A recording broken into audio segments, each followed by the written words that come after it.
Good morning. Good morning.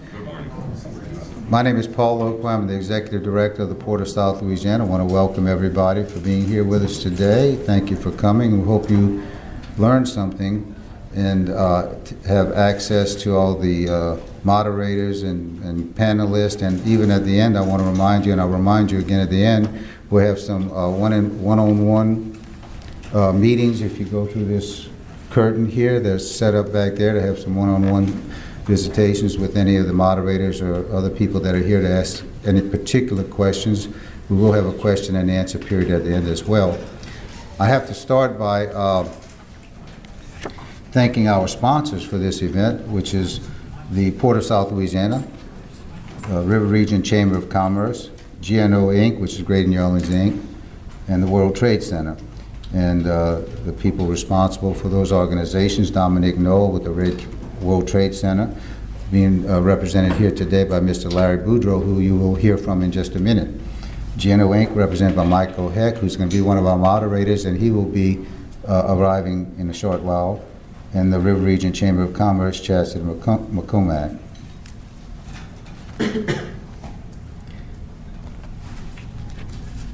Let me ask the question before I go too far into this. How many of you have ever heard of the Port of South Louisiana? All right. All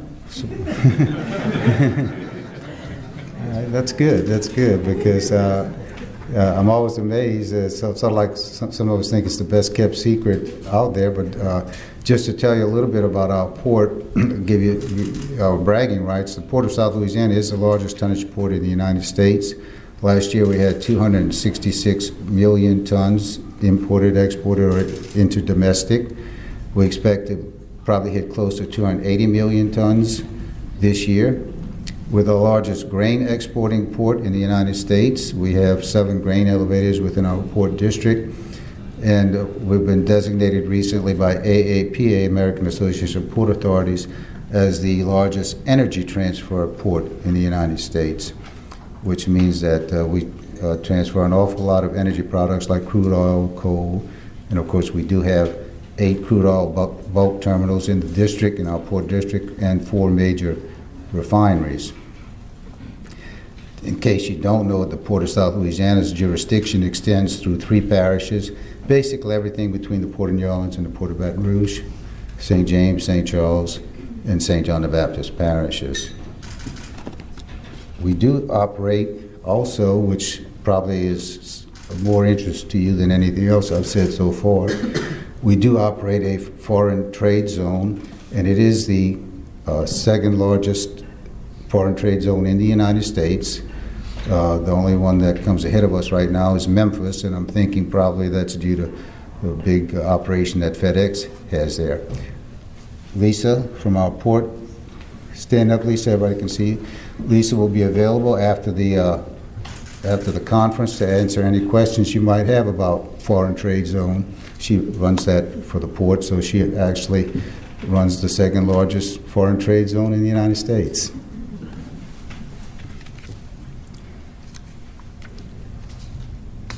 A little later, I'm going to introduce the director from the Ex-Im Bank, the Honorable Patricia Louis. But right now, I want to thank 2 people that made this possible. From McAllister and Quinn, one of our consulting firms from Washington, Melissa Hamp and Susanna Vaughn. They suggested that we do this, and I thought it was a wonderful suggestion, and as a result, we're all here this morning, and we're going to learn a little bit more about the bank and how it can help us in our particular industries. Before I introduce the Honorable Patricia Louis, at this time I'd like to introduce to you Mr. Larry Boudreau, CEO of the World Trade Center. Larry?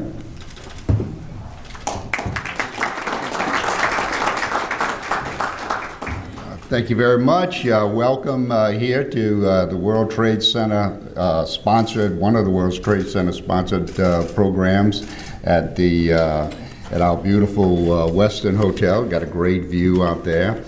You know you're in South Louisiana when the first two speakers are an Aucoin and a Boudreau. So I don't know too many Aucoin Boudreaux jokes, but there's a Boudreaux Thibodeau that you're going to listen to sooner or later while you're down here. The World Trade Center New Orleans has been around and is, as Frank, it has been or we claim to be, I should say, the first World Trade Center.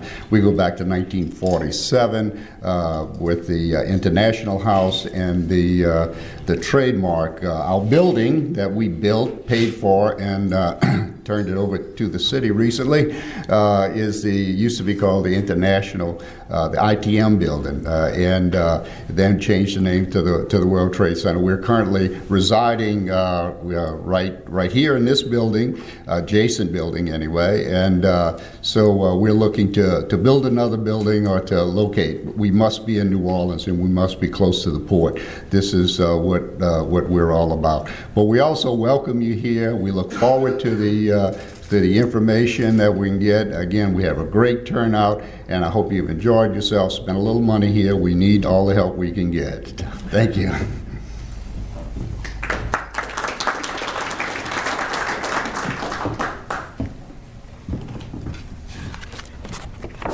Larry will be moderating one of the panels later in the morning. But right now, it's my pleasure to introduce the Honorable Patricia Louis, member of the Board of Directors of the Export-Import Bank of the United States. Patricia was nominated by President Obama on May 8, 2011, and unanimously confirmed by the U.S. Senate on November the 1st, 2011, and sworn into office on November the 7th, 2011, for a term expiring on January 20th, 2015. She relocated to Washington, D.C. from Hawaii to serve on the board. She will lead efforts to promote U.S. exports to Asia, where she has over 30 years of expertise. In addition, she focuses on the XM Bank's portfolio with minority and women-owned businesses. With other members of the Board of Directors, Director Louis will vote on transactions greater than $10 million and other major policy issues, $10 million. Prior to joining the XM Board, Director Louis was founder and chair of the OmniTrack Group, Inc., where she is consulted on market expansion and strategies in Asia. Director Louis has served as a development planner and training officer for the United Nations Development Program. She's also a planning consultant with the United Nations Educational, Science, and Cultural Organization in Southeast Asia. She has served on the board of directors of the East-West Center Association, University of Hawaii Foundation, and the Kapoloni Hospital Foundation. She is a graduate of Northwestern University and received her master's in Asian Studies from the University of Hawaii while on a U.S. State Department grant to the East-West Center. She is married and has one son, and I would suggest that you also visit her website and see in greater detail more of her bio, which speaks for itself. But please join me now in welcoming Director Patricia Louis, member of the Board of Directors of the Export-Import Bank of the United States.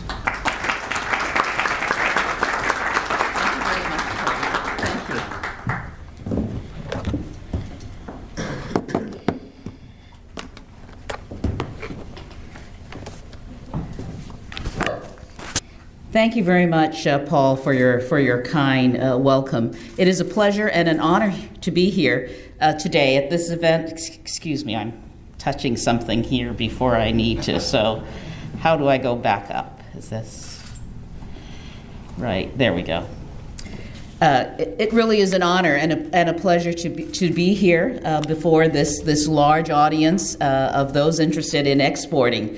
Last night I was delighted to be on Bourbon Street with Paul and with Larry, and I returned to my hotel and I emailed my mother and I told her that for the first time my fractured French was a little bit better than expected, and that I wanted her to know that when she paid for my college summer in Paris, I came back and I was at least able last night to pronounce Aucoin and Boudreaux correctly. So that was her return on investment. I didn't embarrass myself again with my attempt to speak French. I would like to also thank the World Trade Center and the other partners in co-hosting this event, the River Region Chamber of Commerce and also Greater New Orleans, Inc. The Port of South Louisiana is a leader in so many different areas. And as I was reading through the background, it seems that while there are so many firsts already, being the largest tonnage port in the Western Hemisphere, for example, the best times are yet to come. With the expansion of the Panama Canal and more routes available easily into Asia, we would expect that 30% tonnage that the port is currently doing to Asia will expand. And I would like to congratulate Paul for your leadership in signing the new MOU with the Panama Canal for the joint marketing and promotion effort. We are also looking at how we can help U.S. exporters capitalize on the infrastructure expansion in the canal area. Ports, as has been said from everyone in the administration, beginning with President Obama, are critical to strengthening our economy. And President Obama said recently that ports keep our economy moving. And he reminded us that in many ways it's been because of our port infrastructure in the United States that we have been able to expand exports from the United States to global marketplaces. In fact, Louisiana is witnessing the growth and benefits of exporting. I recently read that your exports grew almost 10% in quarter two of this year, which is 3 times better than the national average trend of 3%. So it's up $32 billion for the year. This robust pace has kept Louisiana in 6th place among the top exporting states in the U.S., and we look forward, as I indicated earlier, to an even brighter future. Just to get a little sense, how many of you are currently exporting? Okay, that's great. How many are exporting to 1 to 3 countries? 4 to 7? And more 8 or more? Okay, well, our job is to help those of you who are not exporting get into the exporting business. If you're exporting in 1, 2, or 3 countries, we'd like to see you be in more markets. And if you are exporting in that 4 to 7, let's get up to 10 or 12. And as the world changes, as the economy becomes global, there are tremendous opportunities in exporting.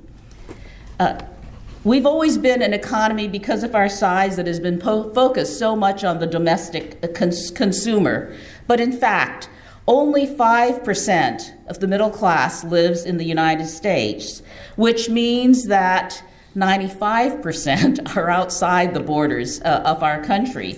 And in fact, it is expected that there will be 1 billion people joining the middle class by 2020. So if you're not exporting, it's as if you're only talking to a few people here at this table and ignoring everyone else in the room.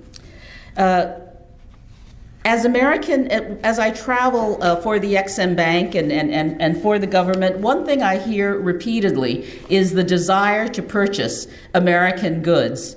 American products and services around the world stand for quality, reliability, innovation, and value. And that's what you, who are on the front lines of our exporters, provide to your customers each and every day. And so we thank you for being here and joining our export forum and taking time from your valuable businesses to learn a little bit more about how we can export. In 2009, President Obama started the National Export Initiative.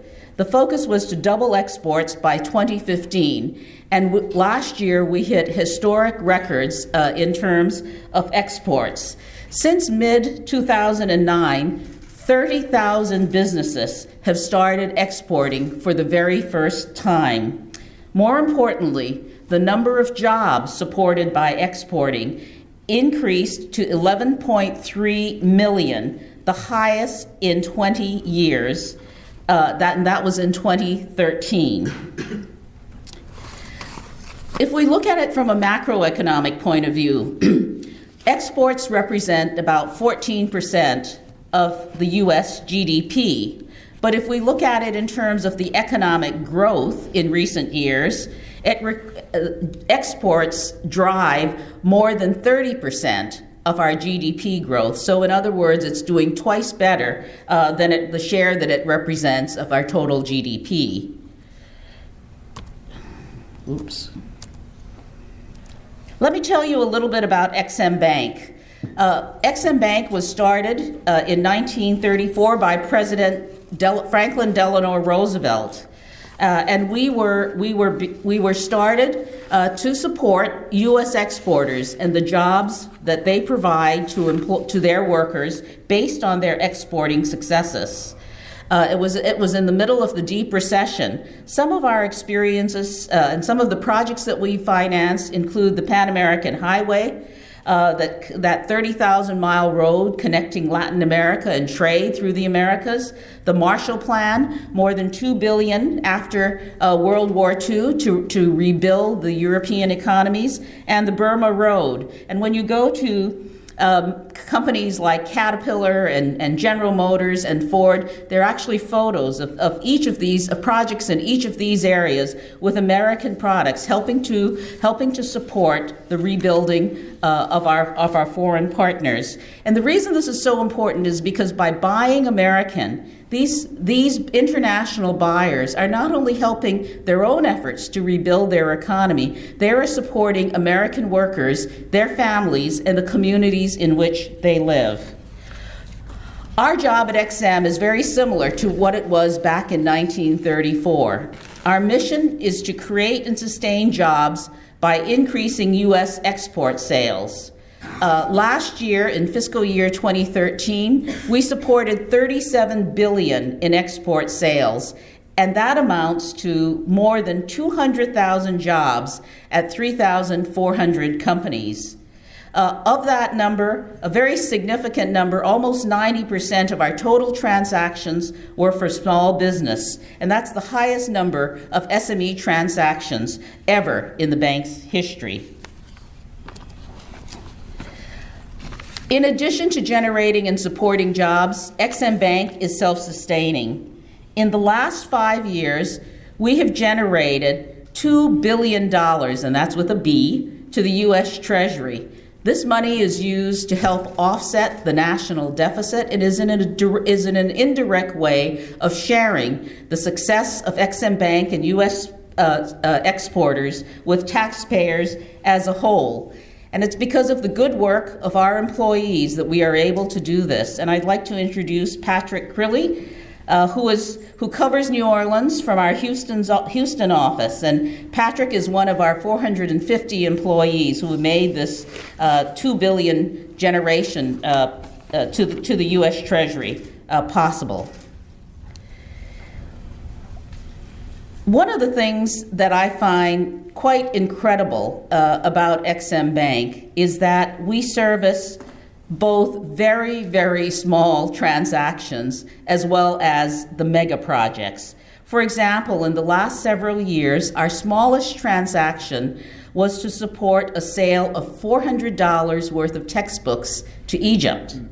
One of our larger transactions was the financing of telecommunication satellites at a value of over $500 million. So we can go from a small business transaction to large encompassing projects.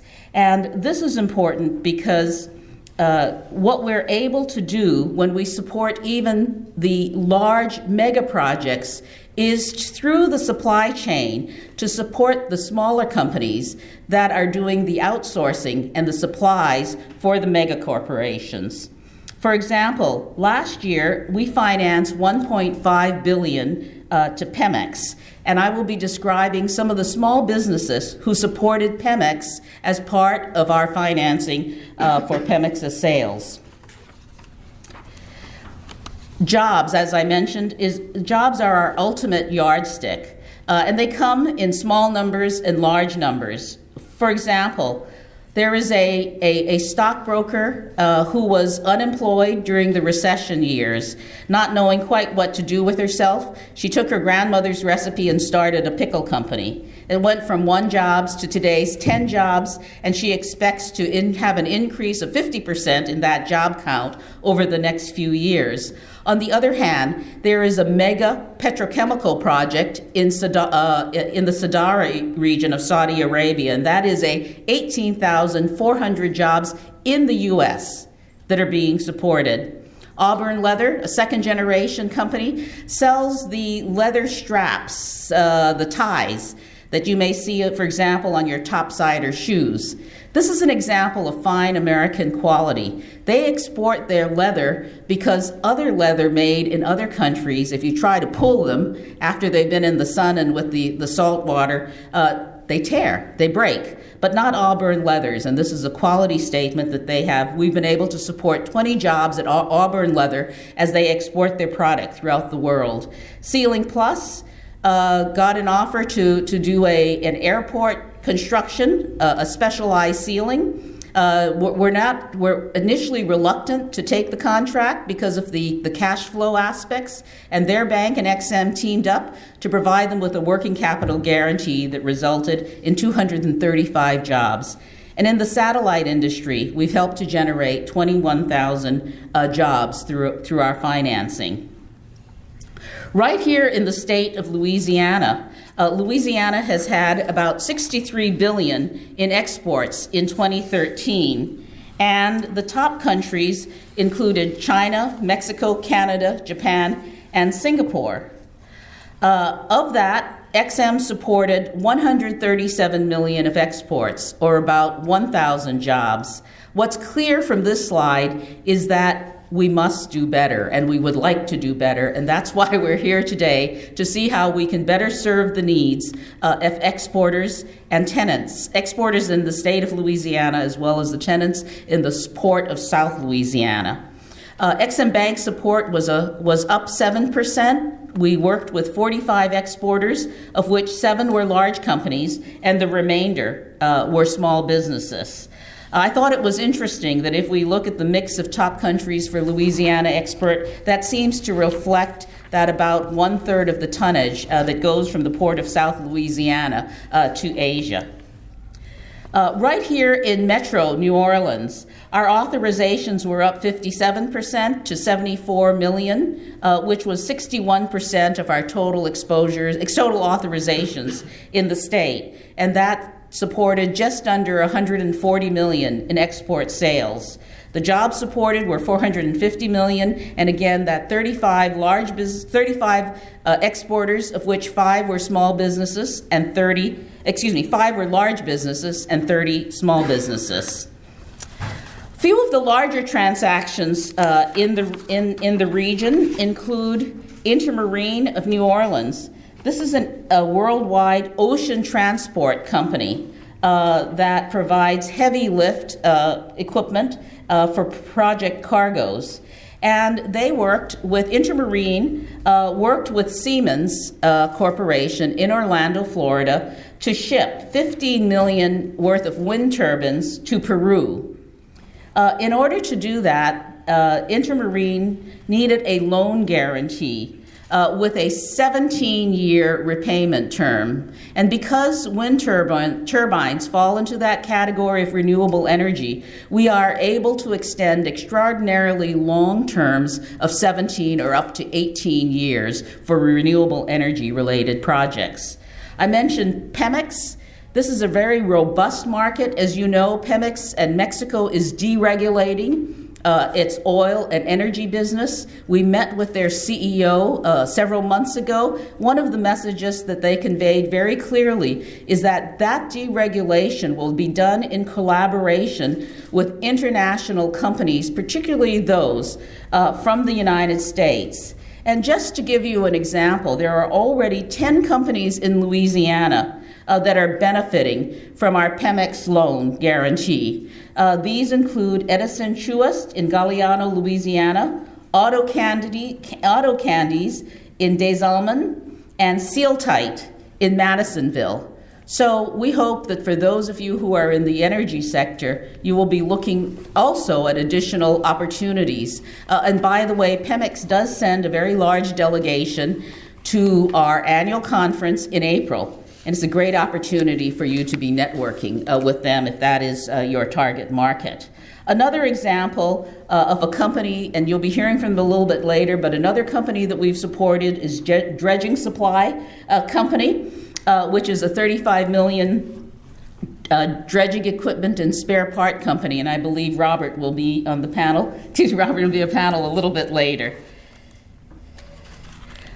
How can XM help your business? One of the most common things that we hear from exporters is that they are reluctant either to initially begin exporting or to get into more markets because of the risk of not getting paid. And that asset, the assurance that they will be able to collect on accounts receivables is a very frequent concern. Other questions: should I enter that new market? How will I get the cash? How can I extend payment terms to international buyers? And as you know, more often than not, companies get into financial problems, especially smaller ones, because of cash flow requirements, not because of the P&L impact. And that's where XM can come in. We have a range of products that fill different needs. For example, if you have a large contract and you need working capital to fulfill your order, XM can step up and guarantee your foreign receivables so that your bank sees your receivables as an asset. This is through our bank guarantee loan program. Do we have any bankers in the audience? What bank, please? Regions Bank. Region, thank you for attending. Any others? Okay. Well, foreign receivables are not generally accepted by banks as assets, but by having credit insurance, you're able to turn your receivables into an asset.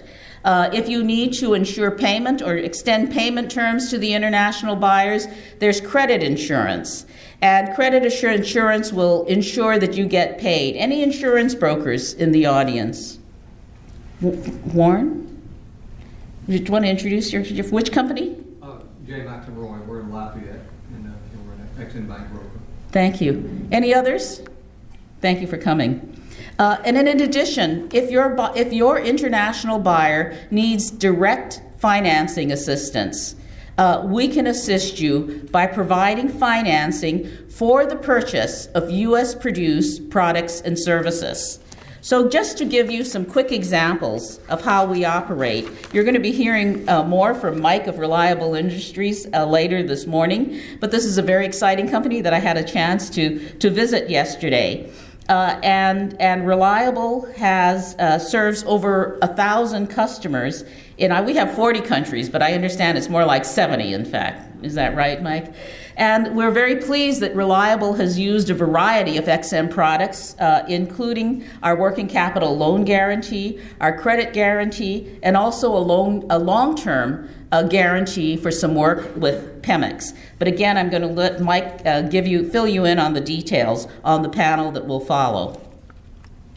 Another success story is a company called It Straps On, based in Covington. This is a manufacturer of internationally competitively priced stainless steel banding, buckles, wing seals, strapping tools, and sign brackets. And I said, I'm not quite sure that's what it means, so can you tell me what it does? So what I learned is that It Straps On provides products that can be used to mount signs, it can be used in traffic control and electrical devices, and basically to fasten down about anything you need anywhere. That sounds pretty all-purpose. And again, the challenge for It Straps On was the risk of non-payment. They wanted to expand, but didn't want to risk not having receivables that they couldn't collect on. So working with a broker, they were able to purchase, and XM was able to guarantee a multi-buyer policy that supported $1.6 million in exports over the past 2 years. I understand that now more than half of its straps-on sales are based on exports, and that's in contrast to 4% in 2001. And the number of employees has grown from 2 to 16. They also, at Straps-On, also won the Presidential E Award last year. Another success story from Louisiana. This August, 3 Louisiana small businesses benefited when Exim Bank financed lift boats for Nigeria. This was this was a 43 million financing to the international buyer. Lift boats, as you may know, are about 150 feet long, 118 foot wide, and they lift and suspend equipment and personnel on their offshore drilling platforms. So very important in this region where energy-related products are one of the mainstay, of the economy. Sorry, I pressed something here again. There were 3 companies that produced products and services for the lift boats. The main contractor was CS Lift Boats of Abbeville, but they worked with Gulf Island Fabrications of Huma to construct this high-tech vessel. And also, the Nigerian buyer contracted for prefabricated lift boat mounted modules which serve as housing for the workers. And that housing was built by Fiberglass Unlimited of Raceland. So again, whether it's a direct sale to a large business or a small business, we can assist you. And if it's an indirect sale where, like these 3 companies, they are providing products and services to the primary contractor, XM can also assist in terms of working capital guarantees, credit insurance, and international buyer financing. We work in more than 180 countries throughout the world. Our largest customer last year was India, for the first time surpassing our neighbor in Mexico. Third and fourth were United Kingdom and Netherlands. By region, the Asia-Pacific region, which I cover for the board, is the largest region in our portfolio. And as I mentioned, there's a great deal of interest in American products and American technology in Asia. In the energy sector, we have memorandums of understanding with Petro-Vietnam in Vietnam, with the Ministry of Energy in Brunei, and also with the Department of Energy in the Philippines. And these MOUs are in place because it indicates a desire by international buyers to buy energy products and services from the United States. We support the President's U.S.-Asia Cooperative Energy Partnership, which focuses on renewable energy.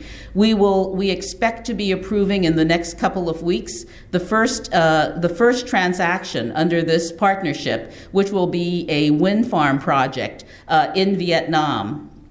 In addition, last month I returned from China, where we signed an addendum to our 2005 framework agreement with China's Ministry of Finance.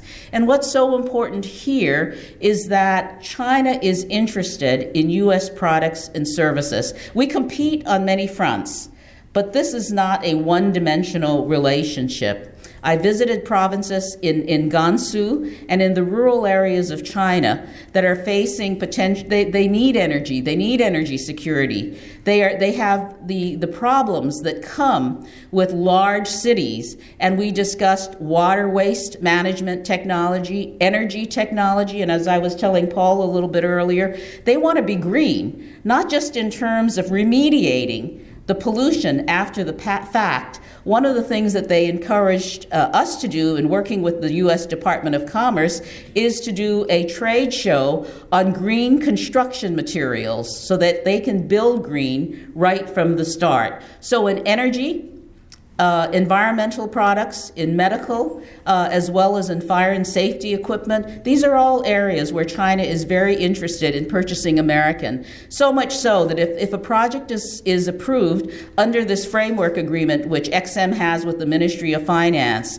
your products and services can qualify for up to a 25% discount on duty and taxes.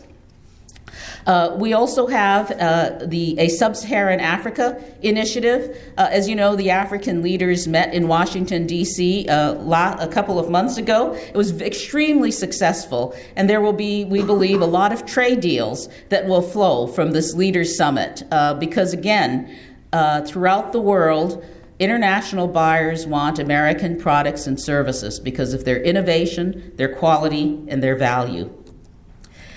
So finally, just very quickly, we've been doing more. This is our 72nd Export Forum. We reach out to companies like yourself to describe some of the products and services that we can offer. We have an express insurance product that has been developed. It's online. I understand from Warren, whom I met with yesterday, that it takes about half an hour to 30 minutes or so to do it online. We also have a Global Credit Express working capital product that's online, very easy to use. And we work with strategic alliance partners, the U.S. Chamber of Commerce, the National Association of Manufacturers, city-state partners, and FedEx. And these are very important partners to us. Greater New Orleans, Inc. is one of the organizations that we work very closely with. Is someone here from Greater? Can you say, okay, thanks. Thanks so much for being here. We appreciate the cooperation. So finally, this is all what we do fits into the larger national strategy to build a 21st economy. As a nation, we have invested in workforce development through our community colleges.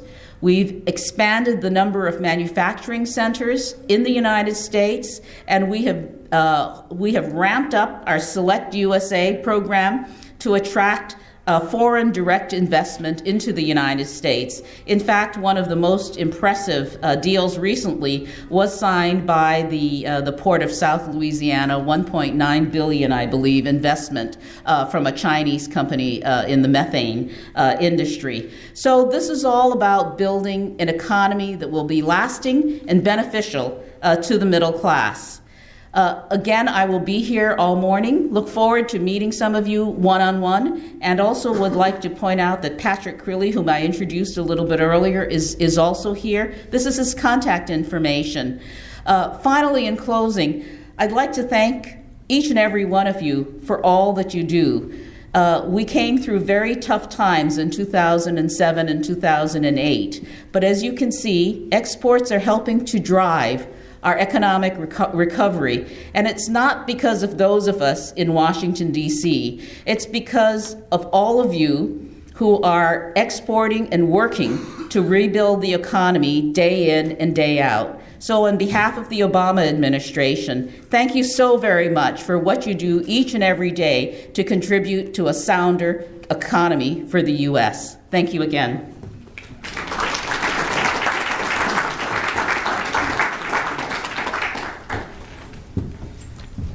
Thank you, Pat.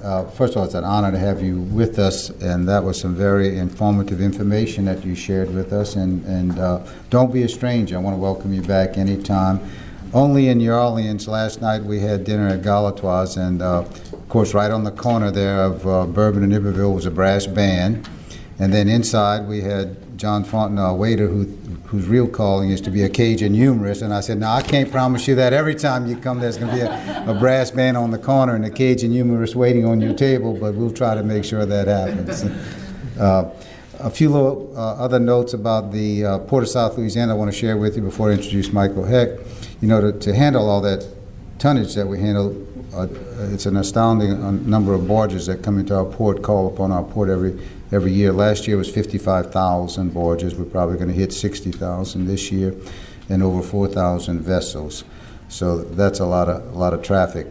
And as Pat mentioned, we also are involved in economic development. We're doing our part because of what's going on right now, the low cost of natural gas in Louisiana. Everybody wants to be on the river, deep water. Right now, we have in our port district $8 billion, that's another B, $8 billion of announced projects with about 850 direct jobs at an average salary of $66,000.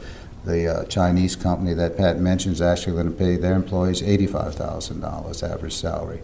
So there's a lot going on in the river parishes, and it's due in large part to the low cost of natural gas.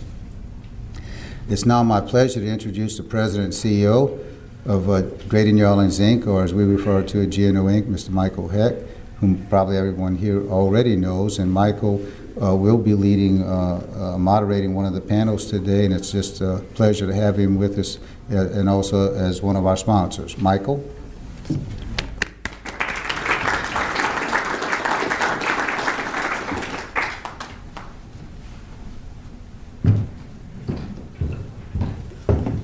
Thank you, sir. A pleasure. Paul, thank you so much for welcoming me here today. It's always great to do work with you. Paul, you were one of my first friends when I first came down here. When I first came back, my backstory is that my mother is from New Orleans. The family's from Donaldsonville, best city ever built on the wrong side of the river. And but she married a Yankee, and so I came back about 8 years ago. I'm kind of correcting the adventure in the family tree. And Paul, you were one of my first friends, or should I say frenemies, that I met because I was leading the small business relief program post-Katrina. And Paul, I was impressed by your tenacity and your fight for everybody in your community. We've become good friends since then. So I appreciate it. And Lawrence, thank you for having me as well. And Pat, thank you for being here with us. And we really appreciate what is happening with the bank. Just a quick comment before we introduce our panelists. What I think y'all are aware of this, but let me just take 30 seconds and kind of repeat what's happening today in Louisiana, in Greater New Orleans, is extraordinary. We have not had, I don't think any place has had this type of economic turnaround in really 5 to 7 years, a short period of time in probably the history of this country, certainly in the last 100 years. We're the fastest expanding economy in the country right now. We are number 1 or number 2 in population growth, in GDP growth, in industrial projects. I think we have about $100 billion in the state right now that are either announced or in the pipeline. First and foremost being the Sassel facility out in Lake Charles. It's a cool $21 billion GTL facility and methane cracker. And exports have been a huge part of that. Our exports, I believe, I'm looking at Linda, I think have doubled since 2009, coming through our ports, Port of South Louisiana, Port of New Orleans. That's been driven by natural gas and all of the products there, by agriculture, by fuel like coal, by the cheap dollar, by demand globally. But there's one point that I want to make to everybody in this room. And that is, it's one thing to say that we're fortunate because we've got the river, or we've got the railroads, or that we've got natural gas around the country and hydraulic fracturing has made it available. But I was talking to the CEO of a company that just made a $1.2 billion investment in Braithwaite a couple of weeks ago. CCI Braithwaite took 14 feet of water during the last hurricane. You say, well, man, they're putting $1 billion in there. Why are they doing that? And I talked to him about this, and I said, is it just because we're cheap? Because I kind of have a low self-esteem, and I assume that must be really what it's about. And what he said is, well, no, that's only half of it. He said, you're not only cheap, you're easy. And what he meant by that, and this is a really important point for us to remember, is they could have gone and done this project in Texas. Texas is geologically similar to us. They're going to have low taxes. They're going to have great business conditions. But he said, what I found in Louisiana in terms of not just the inputs, but the reliable business conditions and the leadership that's been proactive and has been responsive, and the cohesiveness that existed starting at the governor's office, down to Louisiana Economic Development, down to major institutions like the Port of South Louisiana, and down to more regional and local institutions like the World Trade Center and GNO Inc. There's no place in America right now that is as cohesive and acting as a team as we are. And so I guess I just want to encourage folks that as we go forward and as we elect new leadership and as the memory of what happened in 2005 fades, we remember that our teamwork, our cohesion, is really our great competitive advantage right now that allows us to leverage the river and natural gas and all of our other resources. So let's keep it together. We're doing fantastic. In terms of Ex-Im Bank, to transition to the panel, as I was driving over here, what I was thinking about is that exports are economic development. Okay? If you are not selling your product or service outside of your market, you're not doing economic development. Right? I'm seeing a couple of nods around the table. You're just moving the eggs around the plate. So what we're talking about today is not a part of economic development. It is not kind of tangential. It is economic development. We are selling our goods and services abroad, facilitated by Ex-Im Bank. We're bringing outside dollars in, and that's what creates wealth. Other people's dollars, OPD. Okay, and that's really what we're trying to get at right here. Another couple of points about this is that I'm a big, and I think all of us in this room are big believers in the free market and big believers in private enterprise. But when the free market is not going to supply a public good, and in this case I would say that community wealth and job creation is a public good, that's when government steps in and fills the gap. Okay? We spent a year working on flood insurance. That was a good example of that, right? If we didn't have that program, none of us would be living here exporting around the world. Well, Ex-Im Bank is another example of that. And finally, it's not like we're out here doing alone. I believe that there's something like 60 other countries that have similar type institutions. So if we don't do this to support our businesses, we're going to be at a very significant competitive disadvantage. And so we are not doing anything extraordinary. We are being competitive. And in fact, many of the other banks around the world actually don't adhere to our rules and subsidize to a much greater degree than we would ever do here in America. So with that, I'm going to stop talking and I'm going to bring up our panelists right now who are the experts at this because they are living and breathing and doing it every day. They are making payroll and paying taxes in that order. And I would love to welcome them to hear about their experiences with the bank. So with that, I think we'll start out with Robert Allende, the owner and CEO of International Material Industries. If you could come on up. Then Mike, am I saying it right? Ranji, please, from Reliable Industries as well. And then Robert Weta from Dredging Supply Company. Hey, good morning. How you doing? Thanks for being here. Mike, how you doing? Thanks. Thank you. And so what we're going to do, and in terms of time, how long do we have right now? We're good until about 10:30? Okay, great. I'm going to ask each of you, I'm going to give a brief introduction. I'm going to ask you all to talk a little bit first about your company, the nature of your company, what you do, how you work with the bank, and what benefits you have accrued from it in terms of sales, in terms of growth, in terms of markets that you otherwise wouldn't be able to service. And so I think let's start out with you, Bob. You are the president and CEO of DSC Dredge, and you sell high-quality equipment around the world. You've been instrumental in setting up representation for DSC Dredge around the world: South America, Africa, the Philippines, Bangladesh, Russia, Kazakhstan, and you're now working, I think it looks like, on 5 continents in over 40 countries. So truly a global company operating out of southern Louisiana. So welcome, and we'd love to hear a little bit about your company, what you do, and how the bank helps make it possible. Me now? Yeah, why don't you go now? We'll go like that. Yeah, otherwise it'll get mixed up. It'll get confusing. I'll have to repeat. All right, so DSC Dredge, we're a dredge manufacturer. We don't operate the dredges, we build them and we sell them and deliver them and train people how to use them. You're right, it's over 40, I believe next month will be 45 countries as we just entered the Egyptian market, which is a new market for us. Currently, 2014, our export sales are 72% of our sales. Historically, the last 5 years, it's been 40 to 50%. So we've seen a lot of movement to export sales. Primary markets right now are Canada and the oil sands, which is for us is more of an environmental type of dredging machine. Nigeria is a very big market for us, and Mexico is a big market for us. We have our corporate office and a manufacturing facility in St. John Parish in Reserve. We have our largest manufacturing plant in Mississippi, Poplarville, Mississippi, and we have a small offshoot in little town called Greenbush, Michigan, which I've never met anyone from Michigan yet that knows where that is. So, so that's about 10 employees there, and that's basically an export product. And so how big are you now in terms of kind of average revenues and average number of employees, more or less? We're right at 40 million. We're about 150 employees total right now. So that easily being said, that if I lost my my export sales, then we would be decreasing in size by 50% plus. How XM has been very good for us.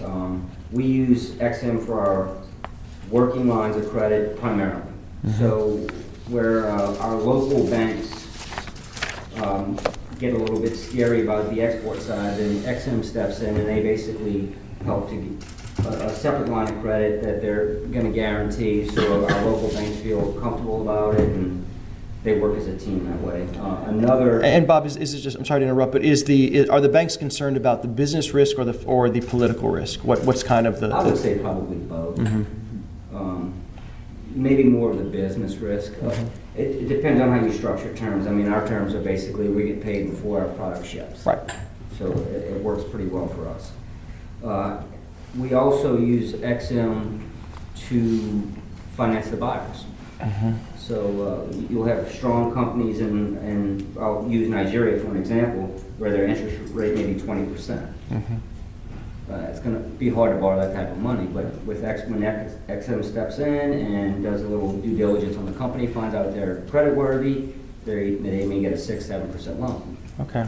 If So I didn't realize they buy U.S. products. Okay, so there's actually financing on the buyer side as well. That's really interesting. Correct. Okay, very interesting. And Thank you. there's also insurance, which we haven't used as much as the insurance, and I'm sure someone else here can talk more about the insurance side, but that product's available as well, where basically insure your receivable.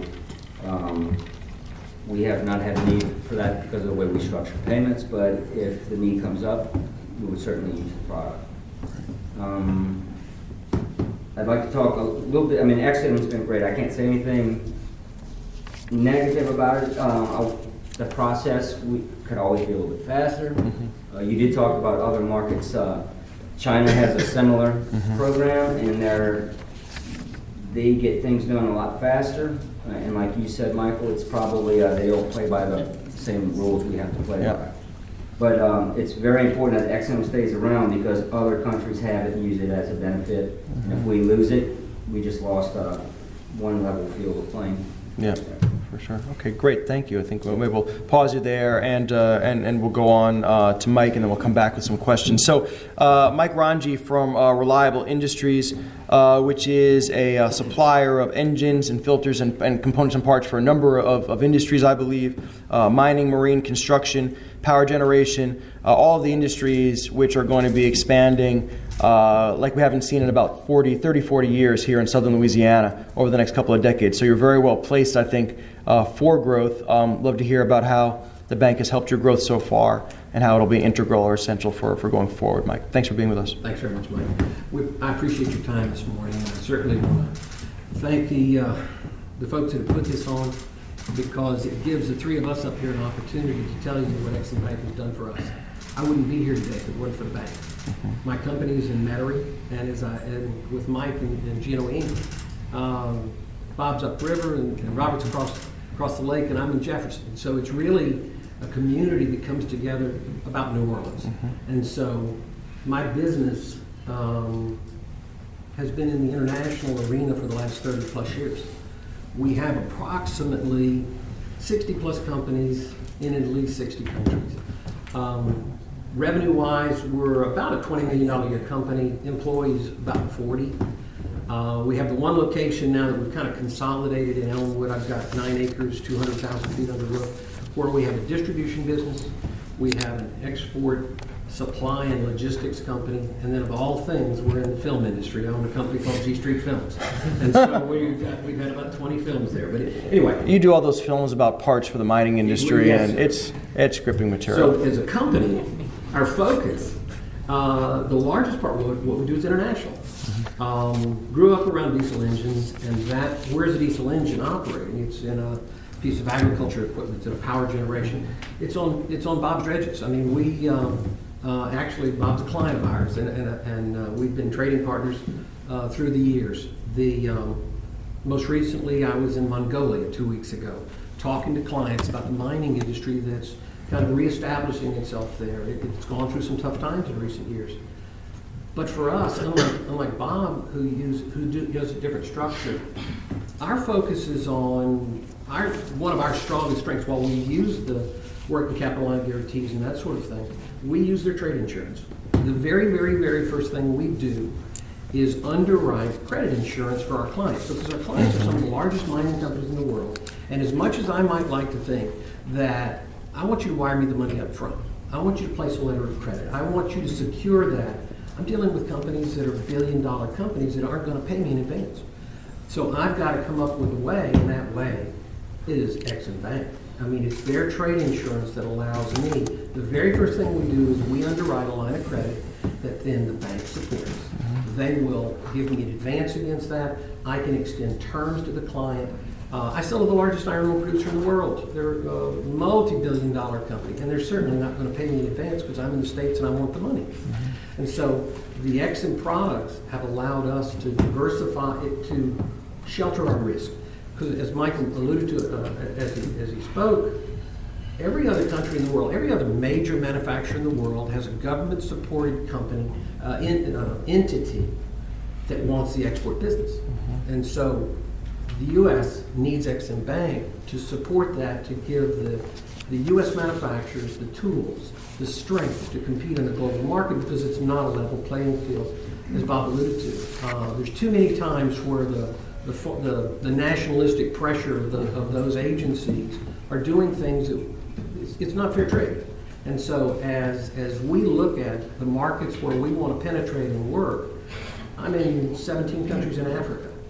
Well, Exim Bank is there with me, in Zambia, in the DRC, in Tanzania, in Guinea, in Ghana, in so many of those areas throughout Latin and South America, Southeast Asia, mainland China. So it is that tool, it's that armor that you put on when you travel as a small businessman or a company, a small company, that helps to level the playing field.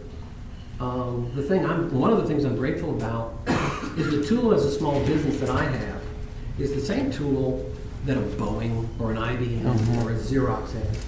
I have the same benefit of the same strength to use that tool in the same way. They don't have a greater or lesser benefit than I do.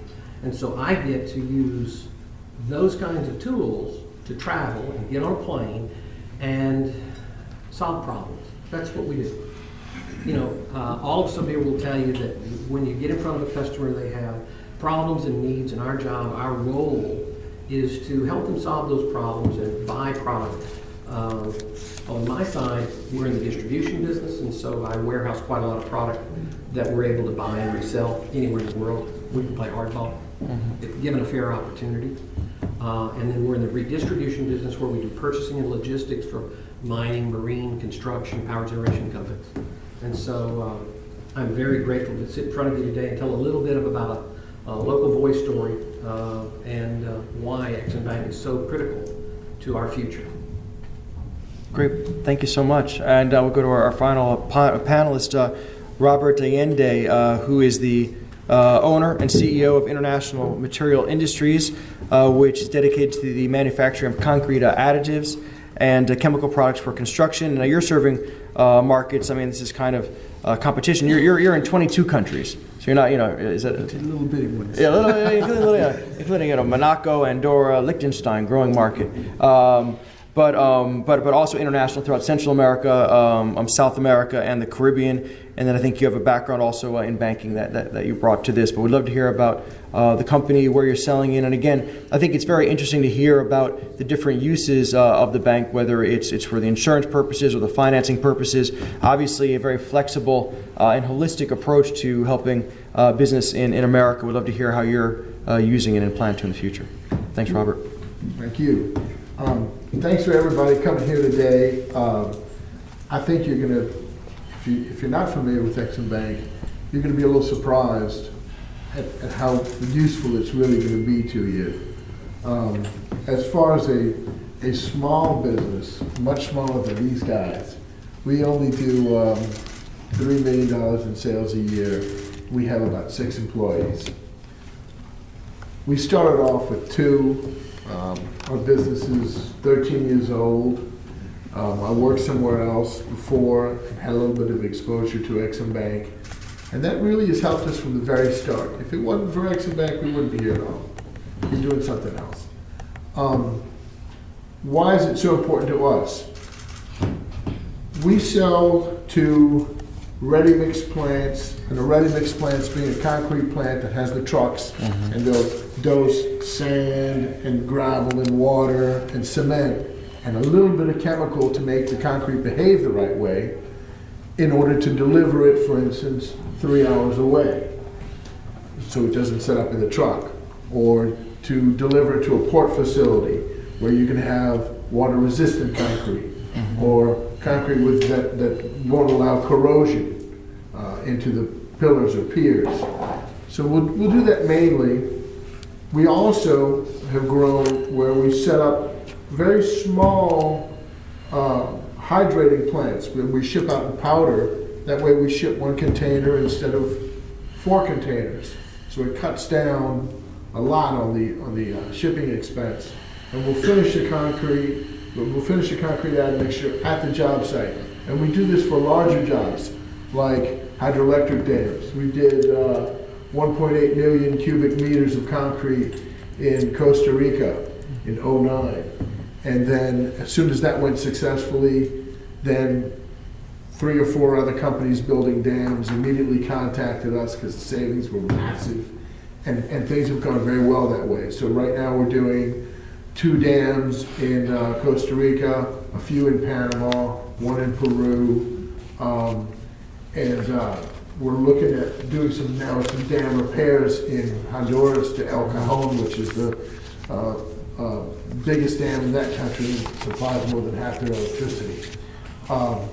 So it's opened a lot of doors, and it's so great. We're in these markets, and we can sell to these folks, but I wanted to kind of get to a nuts and bolts kind of area, whereas making the sale.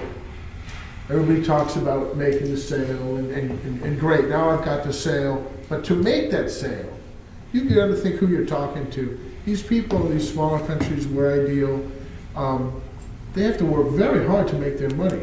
So in order for them to give up a penny of it, they want a very competitive offer. Part of that competitive offer, you need to bring a whole toolbox to the table. And not only price and quality, but you need to be able to have a good way to extend credit, and they'll find that refreshing. They'll raise a lot of eyebrows. You're going to give me open account? Nobody does that for me. You're talking to some guy in El Salvador. Well, no one does that. No, we have to go through these paces. And tell them you're going to use Exim Bank. They'll respect it. I find if I tell somebody I'm using Exim Bank and I'm financing it with the insurance of the U.S. government, they respect it a lot more, and I'll get paid timely. So use it as a tool to sell. Someone mentioned interest rates earlier. If you can give somebody 90-day terms, and in my case 90 to 120, I'm paying less than 1%. Their local interest rate is 20% a year. That's really Massive savings. wonderful for them. And if they can do that with, they're going to channel all the purchases they can through you. So use it that way. Then on the other side of the fence, I love it when somebody uses it, and I get that sale, because now I can go run back to my banker, and I have a receivable that's insured. And if it's not insured, they're not touching it. If you find a banker that'll lend you on a foreign receivable here without some other really strong collateral, I would be very surprised. I haven't heard of it. And I've been in banking since 1980 something when I finished and started at Whitney. That banker exists, but he's no longer employed. So, and yeah, well, but you believe in what you're doing, obviously. Anyway, when you have that insurance or that guarantee, then all of a sudden you have a bankable asset. And what does that do? Well, heck, it lets you buy a little more inventory so you can keep selling. Because after our first month in sales, when I maxed out all my credit cards, and I put $50,000 of inventory in the plant, and then we sold it all, and the customer had 90-day terms. And my partner and I looked at each other and we said, this is great, we sold everything, but now what do we do? You know, we have to go buy some more inventory, and no one's gonna give us credit because we're new guys on the block. And we were able to get the guarantee, and a guy named Joe Mangiapane that's been around New Orleans for a long time making loans, he gave us a $50,000 line of credit. And we grew, and we were with Regions. And Regions we were in the 400,000 range. And now we're with First NBC, a guy named Albert Kelleher, and we're over $1 million range. And it's worked. So now you have a bankable asset. So to all the people that are worried about selling overseas, gosh, it's so scary and this and that. It's not that scary. What you need to do is do your homework, know your customer, talk to other people, and find out. You can find out pretty quick in a town who pays their bills and who doesn't. Don't even think about selling to somebody if they don't have really good credit or if they don't have a really good reputation. But take the step. You'll be surprised how easy Exim Bank will work with you. I've had incredibly quick turnarounds on the single buyer credit limit applications, and Warren Barnes over here from Lafayette has worked with me for over 10 years and really get turnarounds really quick. And then you just, it's very simple. Go through it. If you have any questions, feel free to contact me. My email on that little handout is wrong. My email is reaimi@aol.com. Contact me or contact Warren Barnes. I'll probably send you to him because he knows so much more. But they turn it around quick. And don't be scared to step out and grow your company. You've got to sell something to make money. And you've got to make money so our government can run. Because without taxes, nothing happens. And the only way to get taxes is by making a profit. Don't do it. Robert, thank you so much. And I think now I'm going to kind of kick it back to you, Bob, and ask I'm going to ask kind of the two sides of a coin. So going forward, when you think about your growth plans over, let's say, the next 5 years, what are you looking at in terms of expansion globally? What will that mean for the company if your plans are executed? And then the flip side of that is, what would happen to those plans if there weren't an Exim Bank in the future to help support you in the financing?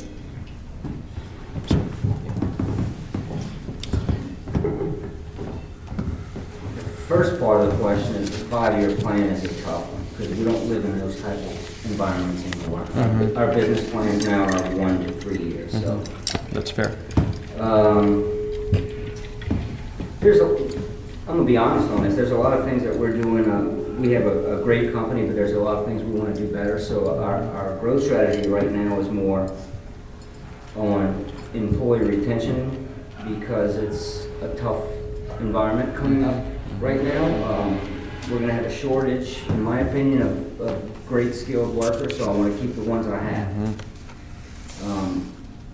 When we become better at what we do, then I think, and this will be in the next year or two, we'll expand, but not by great leaps and bounds. That may be the 5 to 10 year window, I'm not sure on that. If Exim was for some reason not reauthorized, well, I wouldn't say we wouldn't be an exporter, but I would say I may do one export sale a year. With that being said, my workforce would drop from maybe 150 to 60 people. Yeah. I mean, it's that big of an effect. cuts the company down by 50-60%. It does. We sell equipment, but we also sell technology. One thing that we can do to increase sales is maybe there's other countries that, okay, they can do the steel work cheaper than we can do it. So we don't have a problem with selling technology because we still have that export sale. Right. And they're going to be back for replacement parts. Okay, but It would be that big of an effect. I mean, that's a hell of a statement, right? Saying that it cuts your business by over half. I want to make one Please. interesting comment. How big of a world exporting is and how small the world it is sitting up here. Because, like Mike said, you know, his products we use in our dredges, and you deal with products in concrete, and concrete comes from sand and gravel, which the main producer of that is a dredge. And how close this is related, and I do have some leads for you in South America for some dams. So Nice. Hey, fantastic. Good meeting. Mike, let me kick it over to you. What's if you could just answer in the same way, when you think about growing reliable, selling your engines and parts around the world, how do you look forward? And actually, a very specific question to that: how do you think about what looks like a potential global slowdown that's occurring now, uncertainty in China and in Latin America, everywhere else? And then again, back to Ex-Im Bank, how if it were not to exist, how that would impact your trajectory. As Bob alluded to, it's not a 5-year plan. So much of what we do is dealing with something that's broken. It's broken today. And so as we look at developing markets, it's been an interesting time the last 24 months because a lot of what we do is in the mining sector. And everybody's watched gold go from $1,800 down to $1,100 an ounce. A lot of gold producers, and not just that, when you talk about commodities, it could be silver. Silver hit an all-time low, I think, yesterday, or a recent low. Coal's getting killed in places. And it's I talked to a friend of mine in Chicago not too long ago, and he does some exporting, and we talked about it. And, Joe mentioned, he says, "How's your export business?" You know, and he was talking about it like it was to a particular country. And I said, "Joe, it doesn't matter where you're in coal. You're getting hurt if you're in coal, in every country." Same thing about some of the aluminum industries. And so, because our businesses has a lot of focus in mining, as the world economy begins to re-strengthen and those primary metals and those primary commodities get used or consumed more, we're not that big of a company, so a little swing in some key areas makes a big difference to us. And as we grow into those areas, Ex-Im Bank's always been there. So it's really, I'm uncomfortable to even think about the fact that as Robert alluded to, that I can't call Warren and get an SBCL, a single buyer credit line done. We do on every single one. And so we're seeing a little bit of a turnaround right now. We've got a half a dozen new mines that are about to start. They've had their funding. And so when we stay involved in those, it's for the supply of equipment, spare parts, the logistics to get the product there. So we're hopeful. You know, we're encouraged by what we see right now. But we're certainly grateful for the cornerstone that Ex-Im Bank provides to us in an ability to travel. You mentioned Oklahoma. Oklahoma was one of my customers at one time. You know, so it's interesting. We've all been on the same planes, and we're all going out to the same areas, traveling and bringing work back here. And there's a ripple effect. I probably work with 1,000 different companies in the U.S. buying product from them. So the domino effect of those dollars being spent around the U.S. is really important when you think about the small businesses and what they really mean to the U.S. economy when you export. So. And so what I'm hearing from this is that Ex-Im Bank is not something that is an enhancement to the business model, but really it's kind of is a if not but for type of thing. That if the bank didn't exist, basically these business models would be radically changed, if not impossible. And that's I think a message that the country hasn't necessarily heard clearly enough. I think that we have to do a better job explaining to people what the bank does and what would happen on the flip side. Because even if you might have some ideological or philosophical questions about it, the flip side is really not tenable. if we want to be an export-driven, economically growing nation. Just one comment before I kick it over to you, Robert, on Central and South America. This is purely self-serving, but folks should know that we're deep in talks now with Copa Airlines. The chairman of Copa is a Tulane graduate, Stanley Mota, and we were down there 2 weeks ago as part of the Committee 100 trip, meeting with Pedro Habron, their CEO. And we've been shortlisted. We're getting close to getting a direct flight 4 days a week to Panama City, which would then give you basically 30-minute connections to all of Central and South America, because Copa is kind of like the southwest of the Americas. They fly 737s very profitably and all over the place. So New Orleans as a region is on the verge of reopening the gateway to the Americas that we kind of closed on our own foot for many decades. So we'll stay in touch with that. So Robert, I'd love to hear you about your growth plans in the future and the role that XM will play in it. XM will be very, very important as we grow. We built a pretty good little reputation over the last 13 years. So now some of the bigger players are coming and talking to us. When you talk to these big folks, as someone alluded to earlier, with you, Mike, if you go up to a Wholesome in El Salvador or Nicaragua, and you're not willing to extend terms, you don't even get to, that's it. Move to the side, next guideline. Because they have a lot of people that would love to sell to them. So they'll put you aside immediately when you're talking to big folks.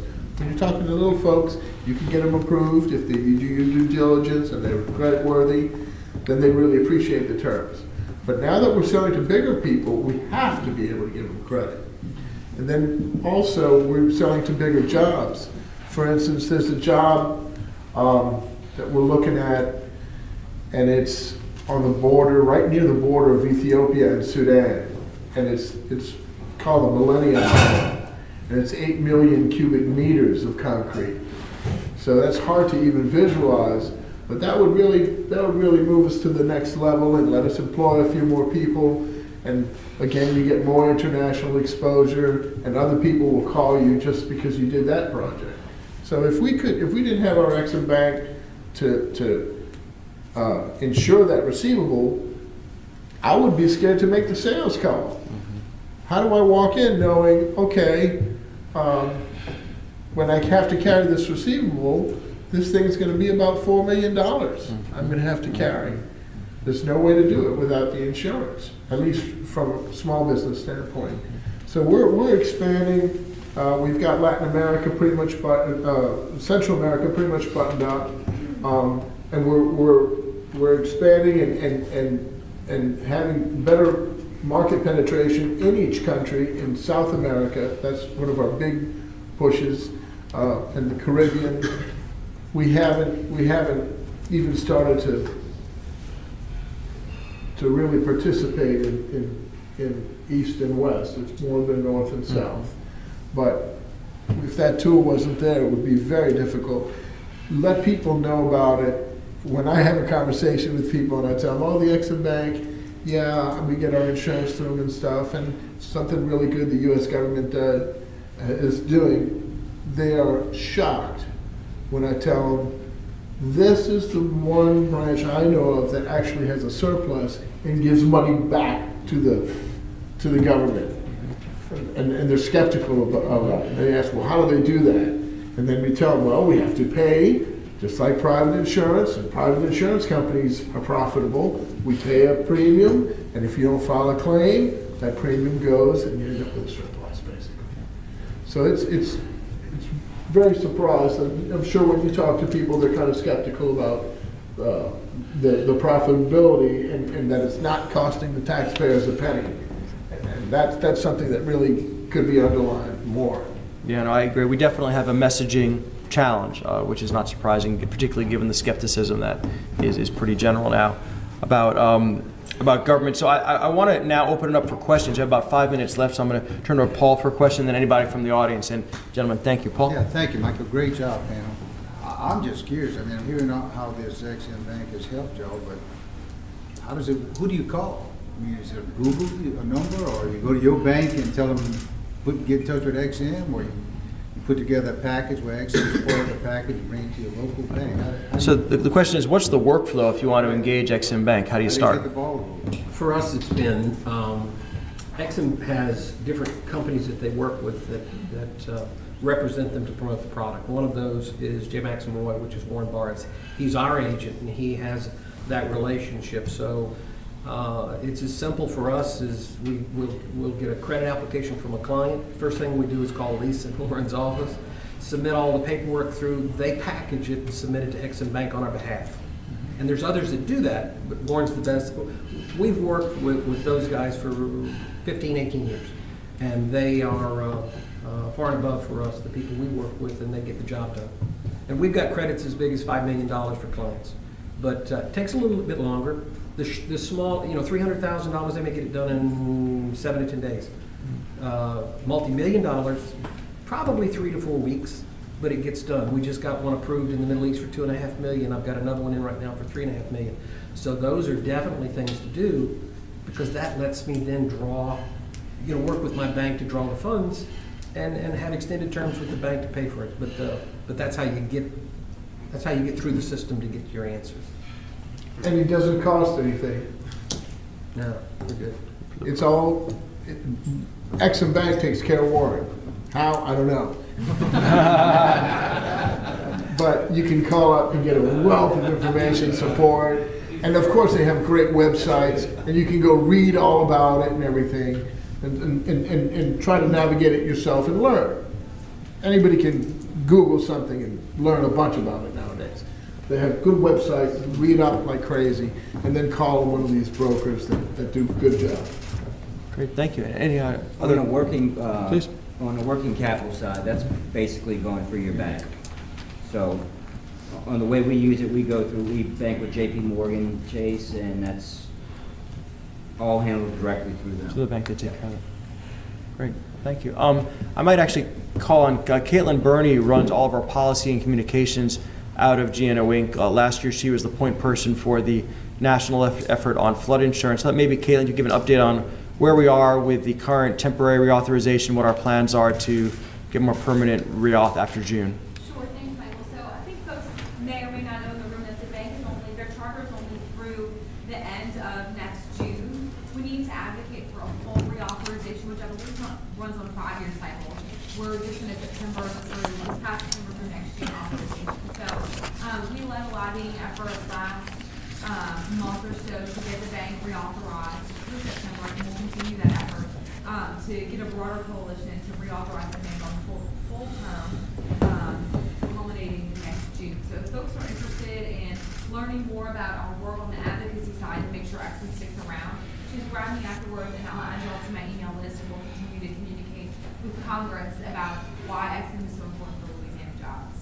Thanks, Caitlin. That's something that we'll definitely continue to work with the port on, and the World Trade Center and the chambers, including the River Region Chamber.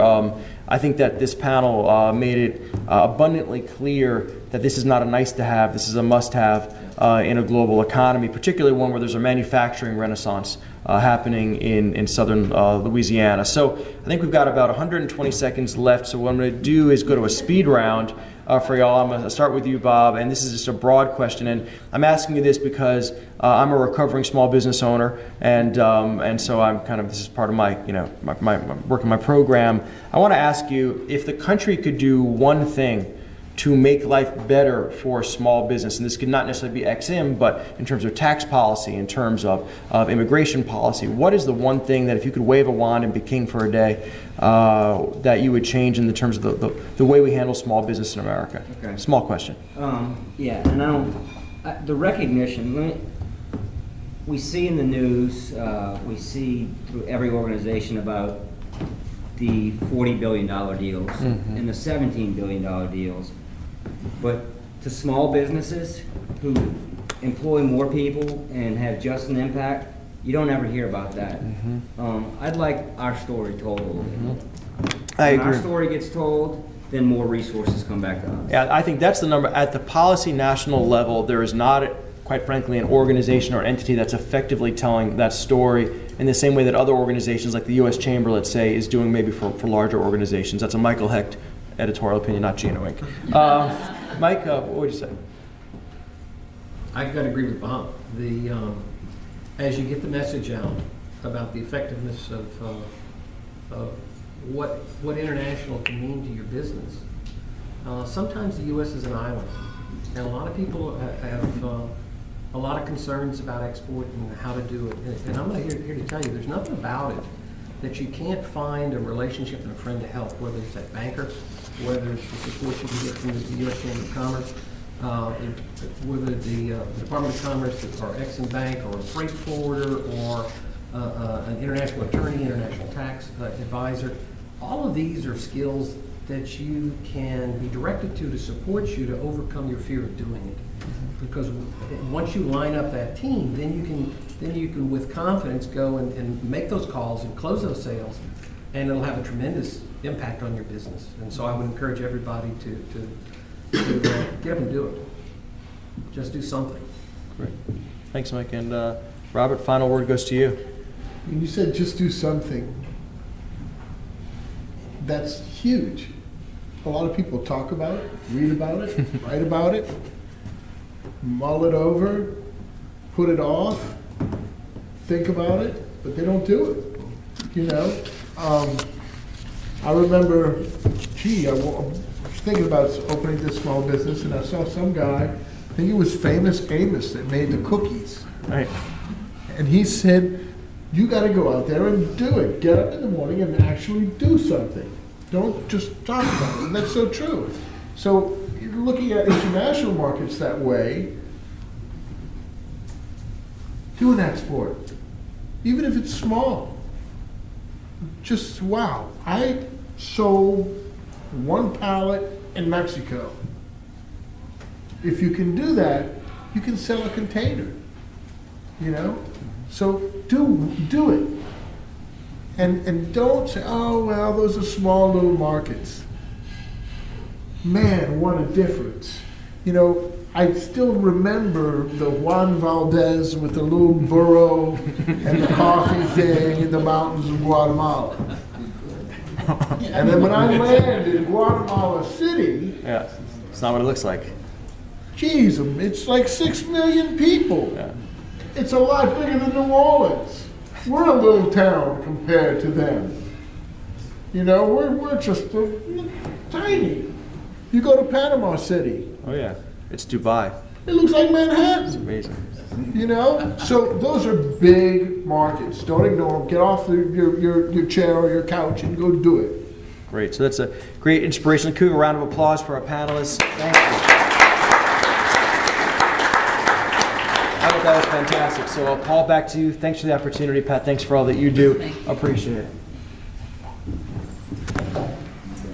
Thank you, Michael, and our panelists. That was very, very informative, and no better way to hear something than somebody who's already done it, and they're going to share, willing to share that information with us. We appreciate you guys serving on this panel.